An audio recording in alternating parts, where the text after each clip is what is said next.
The rain fell hard on the metal roofs of Port Astor, a small spaceport on the edge of the galaxy. The night was cold, filled with the sound of engines, thunder, and the endless whisper of falling rain. Neon lights blinked through the fog, painting the puddles in shades of blue and red. At the corner of a narrow street sat Eli Grant, a tired human man in his late 30s. His coat was old, his boots soaked, and his eyes heavy from another long day. He had grease on his hands from fixing broken machines, the only job left for someone like him.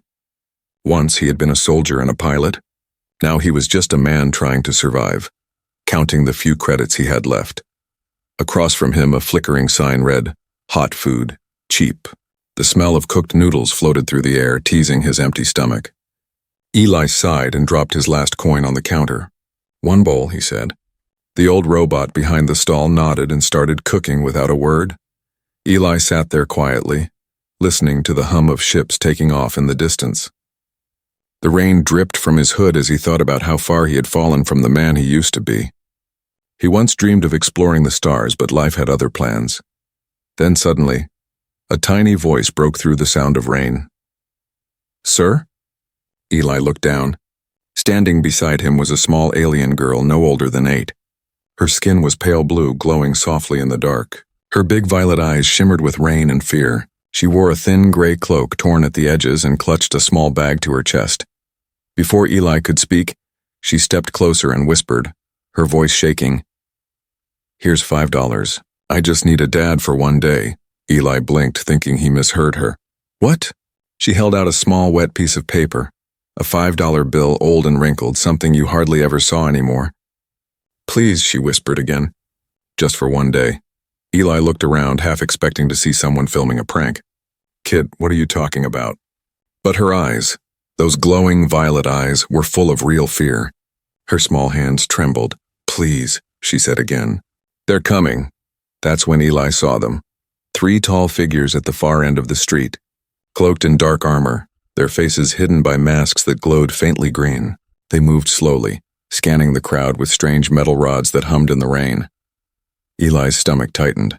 He'd seen men like that before. Not soldiers, hunters. The girl's voice shook even more. "If they find me, they'll take me back." Eli looked at her again, small, drenched, shaking from the cold. Something in his chest twisted.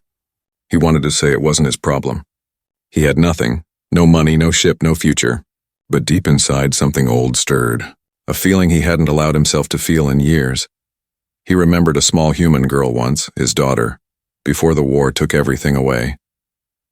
"Please," the alien girl whispered again, tears mixing with rain. Just for one day, Eli stood slowly. The 3 hunters were getting closer, their scanners glowing brighter as they searched. He didn't think. He just acted. He pulled the girl close, wrapping his arm around her shoulders. "There you are, kiddo," he said loudly, pretending to smile. "I told you not to wander off."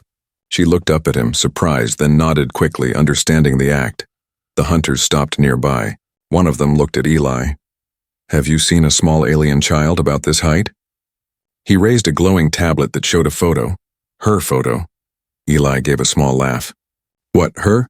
"She's mine. Half human. Takes after her mom. You think I'd let my kid run around alone in this weather?" The hunter's mask tilted, scanning them both. The device on his arm blinked red once, then went silent. After a long moment, the hunter grunted and turned away. "If you see anything strange, report it to the council. It's for everyone's safety." Eli nodded stiffly. "Yeah, sure." They walked away, their heavy boots splashing through the puddles until the sound faded into the rain. Eli released a slow breath he didn't realize he was holding. The little alien girl clung to his sleeve, her small fingers gripping tight. "You're safe now," he said quietly. "For tonight."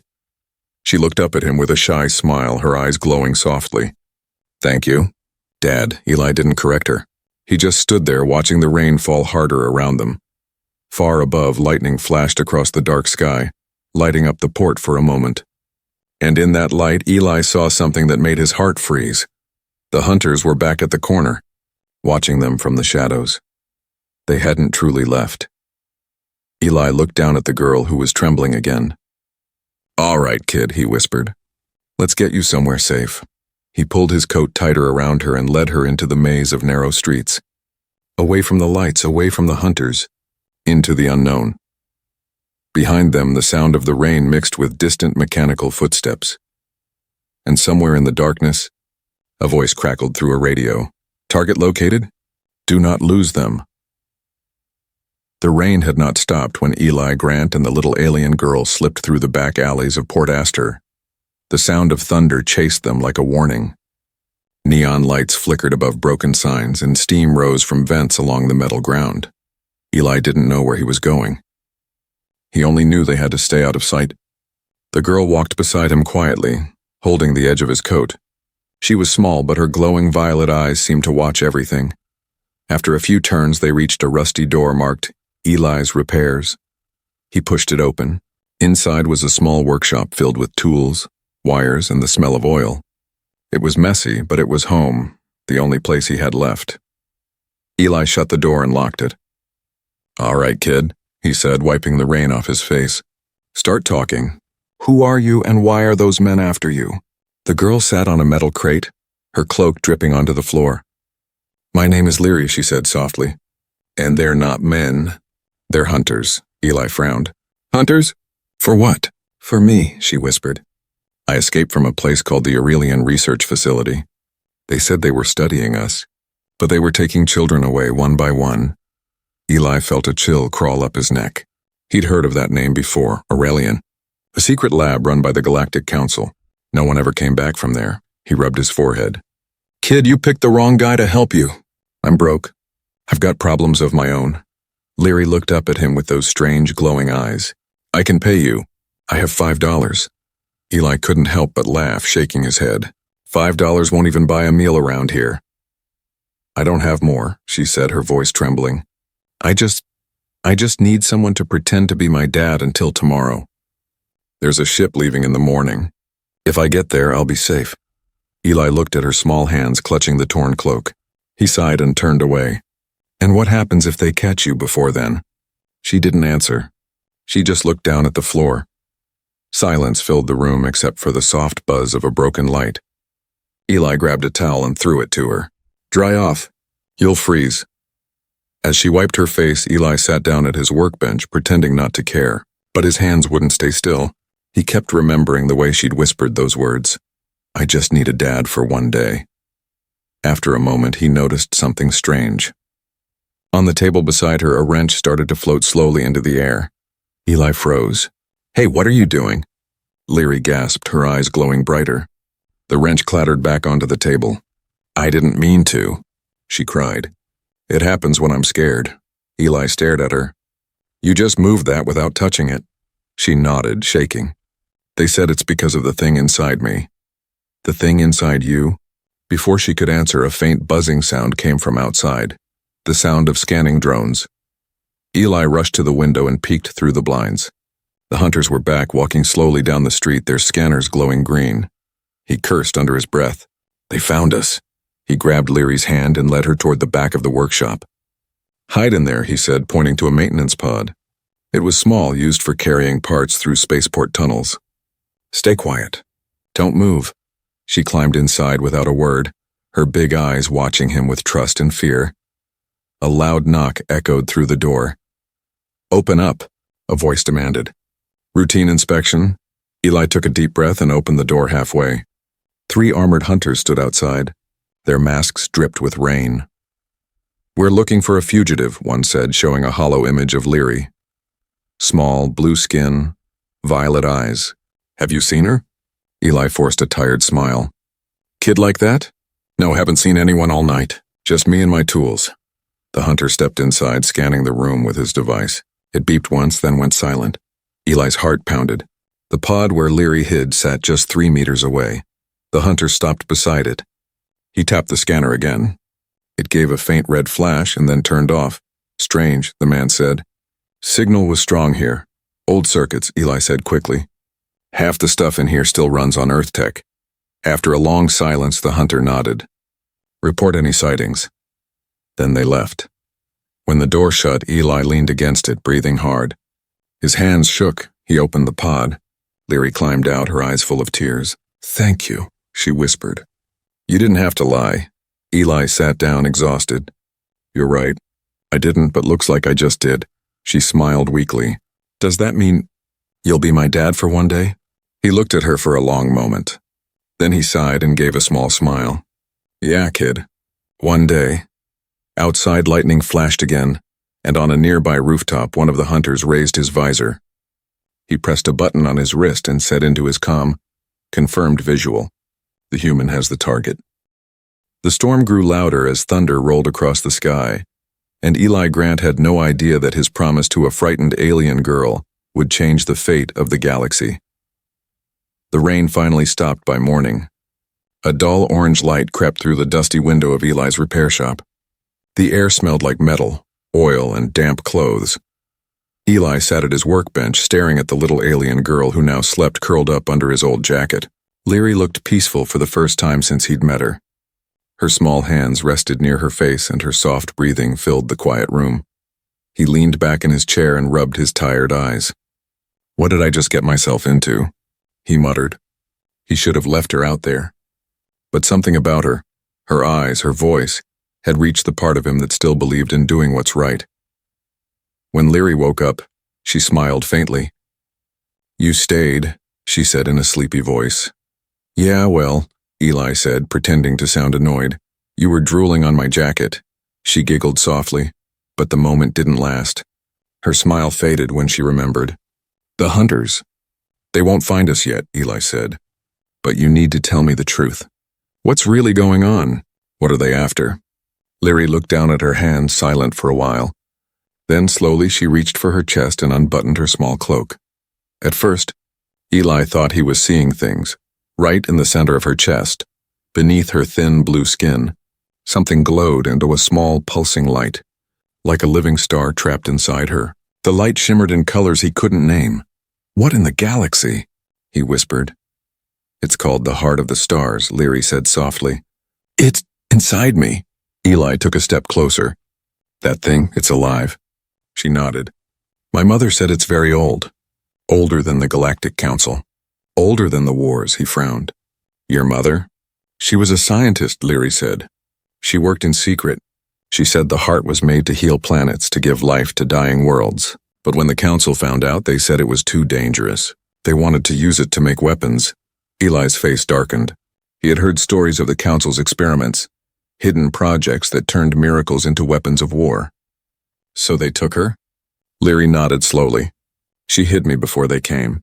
She said, run, find the old ship called Starling. It knows where home is. Then she gave me this. She held up a small chain around her neck.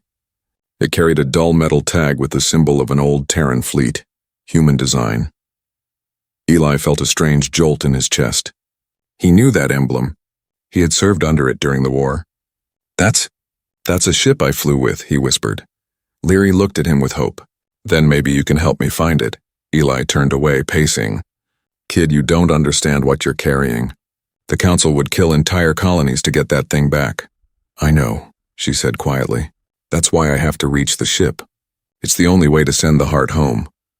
He stared at her, this tiny alien child with a star inside her chest, talking about saving worlds like it was a simple task. It sounded crazy. But she wasn't lying. Her eyes held too much truth. Why me, Leary? He asked finally. Why ask me to be your dad for one day? She hesitated, then whispered, because when I saw you, you looked like someone who already lost everything. People who've lost everything don't run away. Her words hit him harder than any weapon could. Eli had no answer. He looked away before she could see the pain in his eyes. Just then, a soft beep echoed through the room. Eli turned toward the security monitor.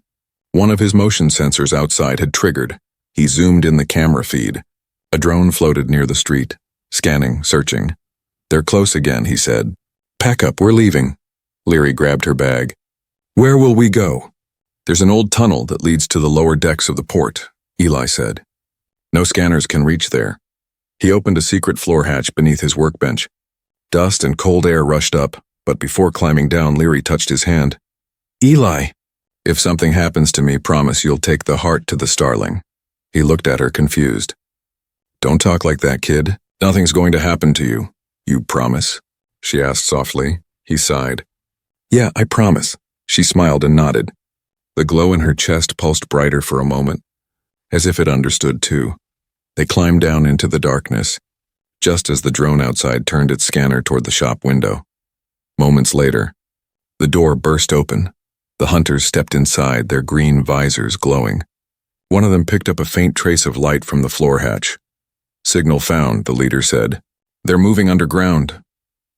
The camera feed flickered as Eli and Leary disappeared into the shadows below Port Astor. One man, one child, and a secret that could change the fate of every world in the galaxy. The tunnels under Port Astor were old, older than most people remembered. Built long before the Galactic War, they stretched like veins beneath the city. The air was cold and wet. The walls dripped with rust and strange blue moss that glowed faintly in the dark. Eli Grant held a small flashlight, its weak beam cutting through the blackness. Beside him, Leary walked quietly, holding his hand. Every sound, every echo of dripping water had made her flinch. "Stay close," Eli whispered. "If you hear anything, you don't move, got it?" She nodded silently. They had been walking for nearly an hour since escaping his workshop. Above them, faint thuds echoed. Boots, drones, hunters searching every street. The sound reminded Eli that time was running out. He stopped near an old metal sign half buried in grime.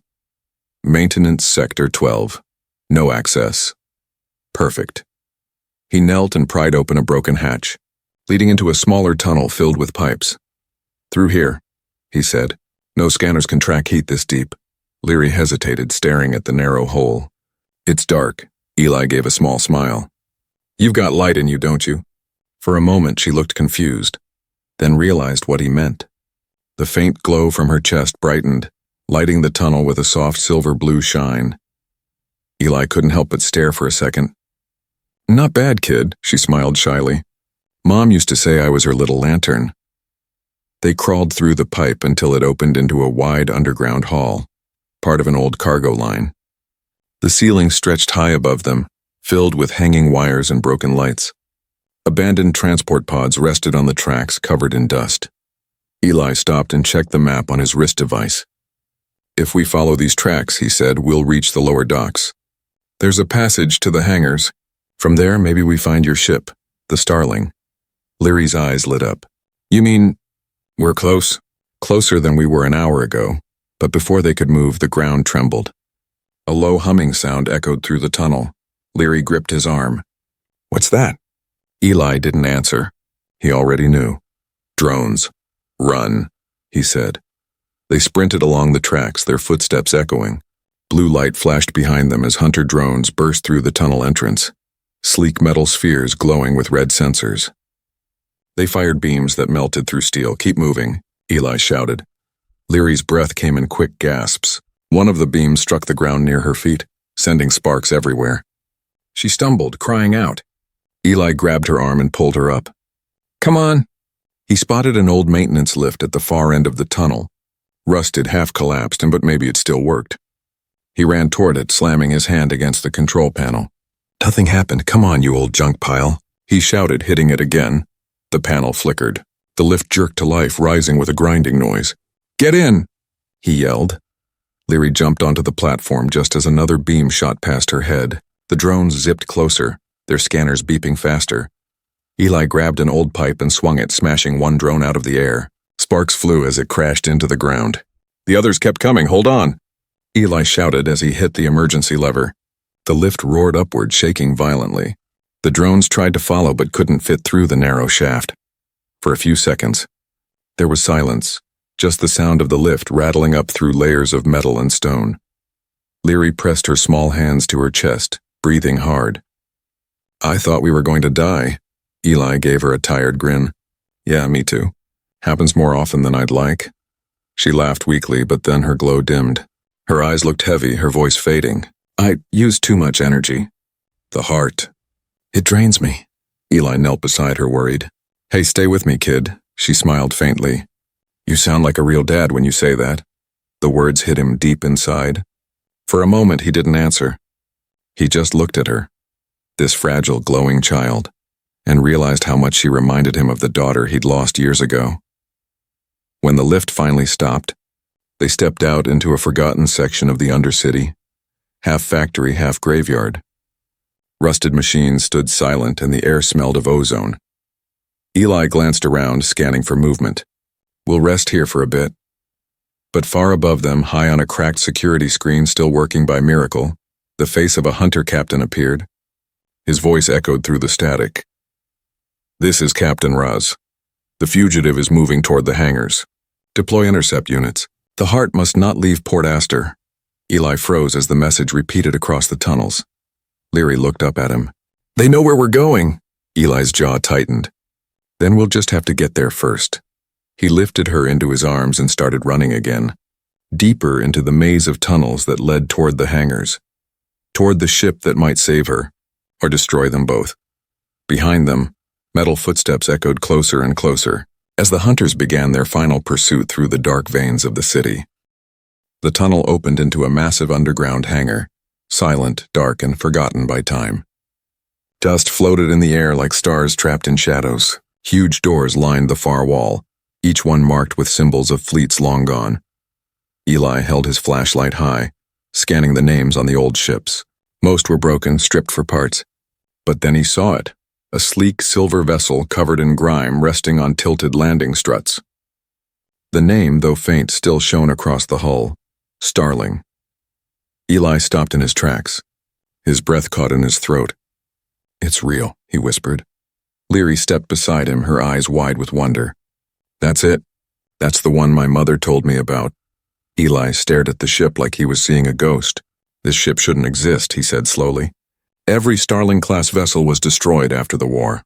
Then why is it here?" Leary asked. Eli walked forward, his boots echoing softly. "Because someone wanted it hidden."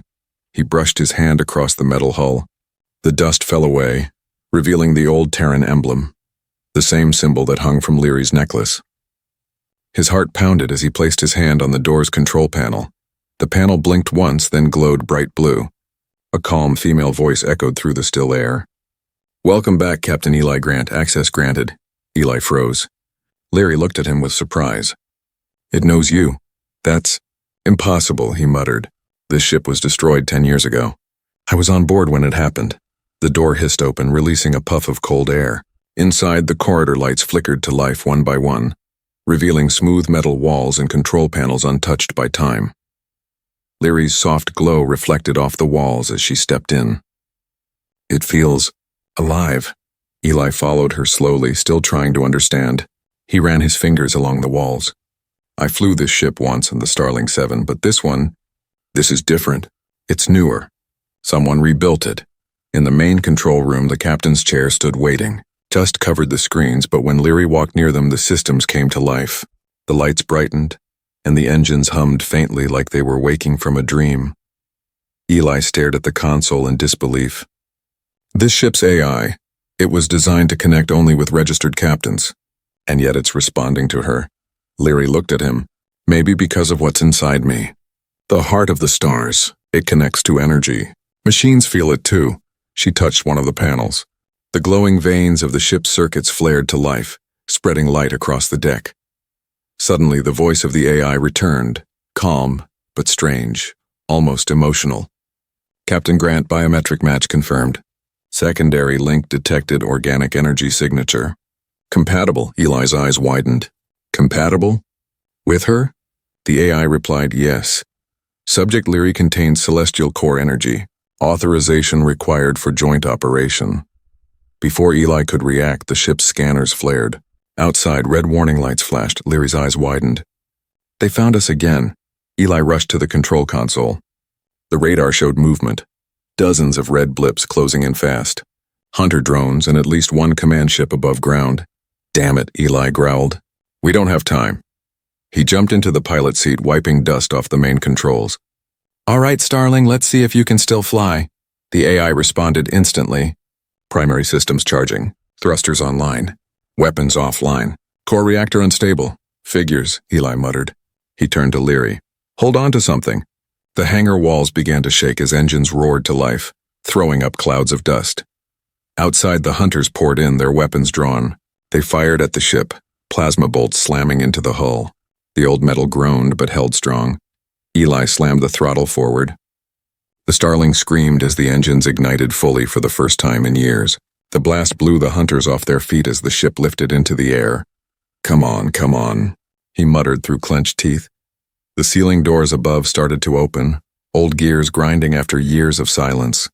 But before they could rise completely, one of the hunters fired a rocket. The explosion shook the ship violently. Sparks flew, alarms blared. Leary cried out, clutching the console. Her chest glowed brighter, and the ship's core suddenly stabilized. Eli looked at her in shock. You're powering it. Her voice trembled. It feels like it's listening to me. The AI spoke again, now with a softer tone. Synchronization complete. Heart energy stabilizing reactor. Eli grinned. Good work, kid. He pulled the controls hard and the Starling burst through the opening doors, shooting into the stormy sky of Port Aster. Lightning flashed around them. The clouds split open as they rose higher, faster, leaving the hunters far below. Inside, the cockpit lights dimmed to a calm blue. Leary leaned back, breathing heavily. We made it. Eli looked at her, then at the stars ahead. For now. But they won't stop. The AI's voice returned quietly. Captain, destination data stored in hidden memory. Coordinates point to a dead star in Sector 9. Eli frowned. A dead star? Why there? Leary's eyes shimmered with tears. That's where my mother said the heart was born. Eli nodded slowly. Then that's where we're going. He tightened his grip on the controls, staring out into the endless stars. The Starling, the ship that shouldn't exist, glowed like a ghost as it vanished into hyperspace, carrying a broken man, a strange child, and a secret powerful enough to change the galaxy forever. The stars stretched endlessly across the black sea of space as the Starling sailed through hyperspace. Trails of blue light flowed past the cockpit, painting Eli Grant's tired face with a soft glow. He sat in the pilot's seat, silent, deep in thought. Behind him, Leary lay on a seat wrapped in a blanket, her small hands resting over her glowing chest. The faint pulse of the heart of the stars flickered through the fabric like a heartbeat. For the first time since they'd met, there was peace. No rain, no hunters, no fear. Only the hum of the ship and the quiet between them. But peace never lasted long. Eli turned to the ship's console. AI, where are we headed exactly? The calm voice replied, Coordinates locked, Sector 9, Star System Othara. Primary destination, a collapsed celestial body, status, dead star. Leary stirred and sat up, rubbing her eyes. That's where my mother wanted me to go, she said softly.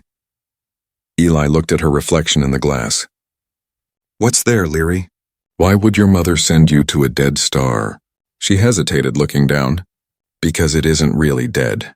Eli frowned. What do you mean? The heart of the stars was born there, she said. Long ago, before humans joined the galaxy. My people lived near Othara. We were called the Lunari. We could feel the energy of stars, their warmth, their pain, their song. Eli leaned forward, listening. One day, Leary continued, a great war began. The Galactic Council said the Lunari were dangerous because we could control energy without machines. They came to our worlds and said they would protect us, but instead they took our children. They used us to power their weapons. Her voice trembled. That's what they did to my mother. That's why she hid me. Eli's fists clenched on the console. So the Council used living beings as batteries. She nodded slowly. The heart wasn't just made. It was born from the last of our people. My mother said it's the last spark of the old light. If I return it to Othara, maybe the star will wake again. Eli stared out into space, anger rising in him like fire. I fought for the Council once, he muttered. I believed they were saving us and saving everyone. But they were just building another kind of cage. Leary looked at him, her eyes full of understanding far beyond her years. You left because you saw the truth, didn't you? Eli nodded. Yeah. I left after they made me destroy a planet full of civilians and called it cleansing enemy assets. I couldn't do it anymore. Silence filled the cockpit for a moment. The only sound was the steady hum of the engines.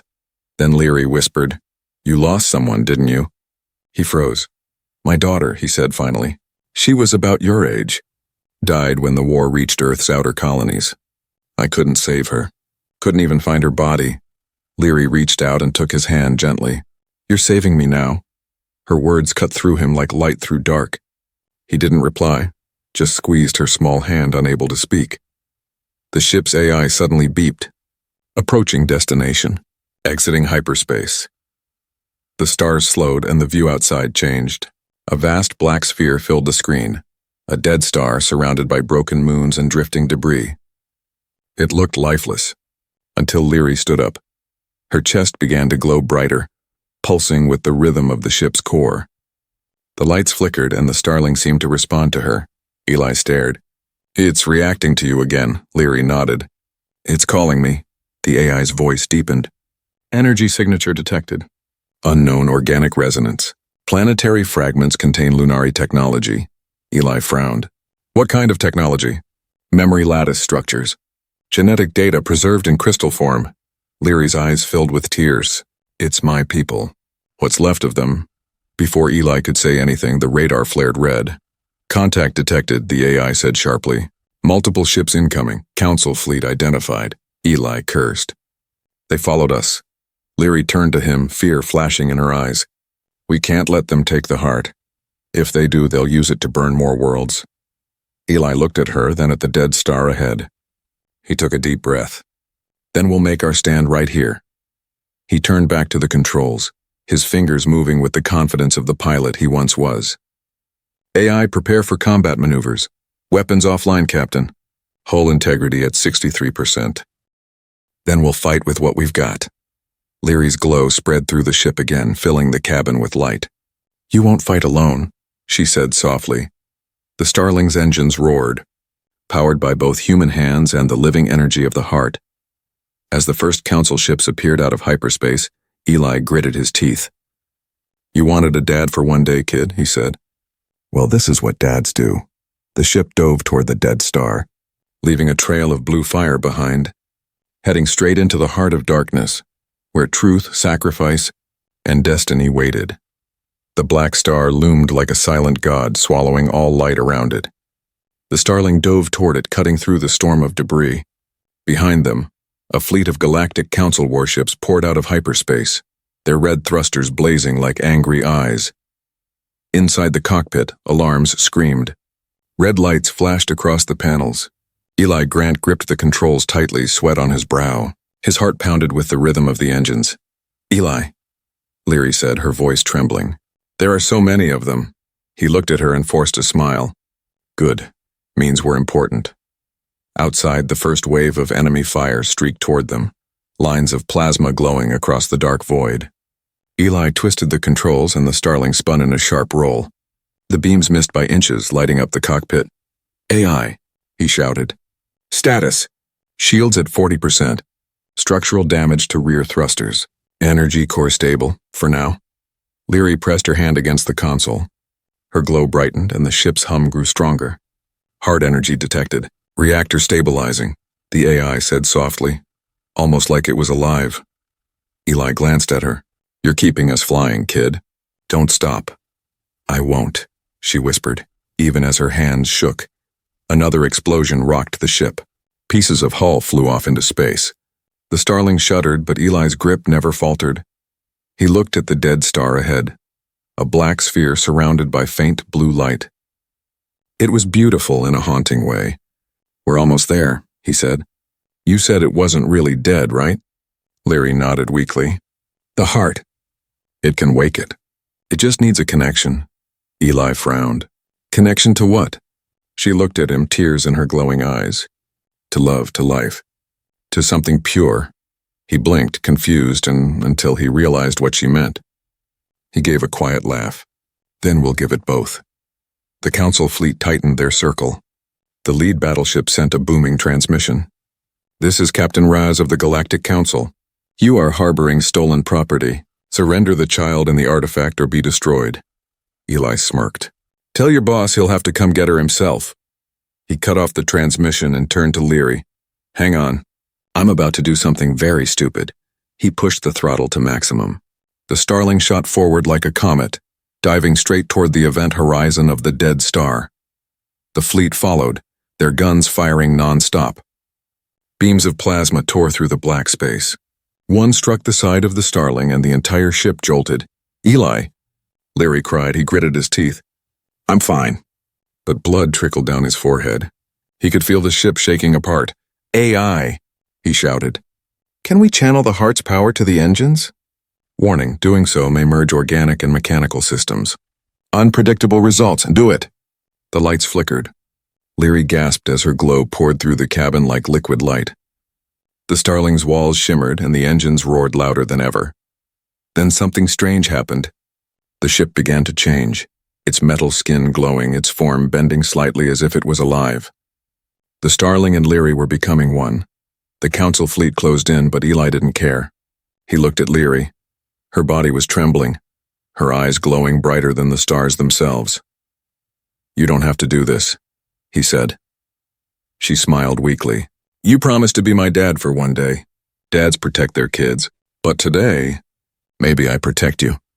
Before he could answer, she reached out and touched his chest. The glow from her heart spread into him, warm, endless, full of life. "Leary, no." The ship exploded with light. For a moment, the void was gone. The dead star pulsed, glowing brighter, brighter until it filled the sky. The fleet around them froze, their systems shutting down as energy surged through space. Eli saw it all, waves of blue light spreading like a heartbeat, reaching distant worlds, healing, awakening.